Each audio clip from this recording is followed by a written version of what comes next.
நமக்குள்ளான தேடல் தான் ஆன்மீகம் அப்படின்னு சொன்னீங்க. அதே போல அ அ பல 1000 ஆண்டுகளாக நம்முடைய முன்னோர்கள், சித்தர்கள், முனிவர்கள் உருவாக்கி இருக்கக்கூடிய கோவில்களின் மகத்துவத்தையும் நீங்க சொல்றீங்க. நமக்குள்ள தேடினாலே ஆன்மீகம் கிடைக்கும் அப்படின்னா, இந்த தலைமுறையில கோவில்கள காப்பாத்தியே ஆகணும்னு நீங்க முழக்கறதுக்கு என்ன காரணம்? இல்லம்மா, நீங்க கல்வி ப உங்களுக்கு எஜுகேஷன் இருக்குது. பள்ளிக்கூடத்துக்கு போயிட்டீங்க.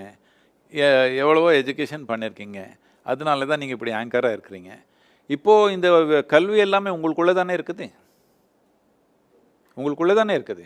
அப்படின்னா பள்ளிக்கூடமே வேண்டாமான்னு கேட்கிறேன். ஓ! தேவைதானே இன்ஃப்ராஸ்ட்ரக்சரு. நாம ஒரு உயர்ந்த நிலைக்கு போகணும்னா அதுக்கு ஒரு சக்தி மூலம் தேவை. இந்த சக்தி மூலங்களா நாம கோயில்கள் உருவாக்கணும். இந்த சக்தி மூலமே இல்லாம நானே வளர்றேன்னா யாரோ 4 பேர் இருக்கலாம். சாமானிய ஜனத்தொகைக்கு அது முடியாது. அவருக்கு ஒரு சக்தி மூலம் தேவை. நமக்குள்ளான தேடல் தான்